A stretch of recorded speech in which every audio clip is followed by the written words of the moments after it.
Arsenal uchun chempionlik poygasi mana shu yerda o'z yakuniga yetdimi? 22 yillik qora an'ana yana davom etadimi yoki barcha heytlarga javob tariqasida bu yil jamoa chempion bo'ladimi? Keling shuni birgalikda ko'rib chiqamiz. Futbolchilar buni qabul qilishlari mumkin. Hammasi qo'ldan chiqib ketganini, yana bir mavsum xuddi shu tarzda tugaganligini tan olishlari mumkin yoki ortga qaytib kurashishni davom ettirishlari ham mumkin. Chunki o'tgan yakshanba kuni Etihadda bu hammasining oxiridek tuyulgandi. Ular raqibdan ancha ortda qolishdi va bir lahzaga orzu tugagandek bo'ldi. Lekin shunda jamoa yetakchisi bo'lgan Declan Rice barcha futbolchilarni yig'ib ularga mana shu ikkita so'zni aytdi.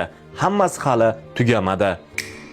Lekin Real olib qaraydigan bo'lsak ham, rostdan ham tugamagan. Bu ikki jamoa ochkolar bo'yicha teng, to'plar farqi bo'yicha ham teng. Oldinda esa yana 5 ta tur bor va ayrim jihatdan Arsenalning ustunligi ham bor. Ularning barcha o'yinlari turnir jadvalining pastki yarmidagi jamoalarga qarshi, Manchester Cityda esa Yevropa yo'llanmasi uchun kurashayotgan, haqiqiy sifatga ega va avval ham ularni mag'lub etgan jamoalarga qarshi o'ynaydi. Arsenalda albatta hali imkoniyat bor va barchasi ertandan boshlanadi. Chunki Newcastle United ham Arsenalga shunchaki sovg'a jamoa emas. Jamoa o'yini chiqsa ular istalgan raqib bilan raqobatlasha oladi, ammo bu Arsenal, bu Bavariyani bosib tashlagan jamoa, mavsum boshida dunyoning eng yaxshi jamoasi deb atalgan jamoa. O'sha jamoa hali ham ichkarida chempionlik kurashida albatta bor va ularning qilish kerak bo'lgan narsasi yana bitta. Barchaga hammasini isbotlab qo'yish. 25-aprel soat 21:30 da Arsenal o'z uyida Emiratesda Newcastle Unitedni mehmon qiladi. Ushbu uchrashuvni jonli efirda hech qanday qotish yoki uzilishlarsiz tomosha qilishni istasangiz, hoziroq profilim opisiyaniyasida link ko'rsatilgan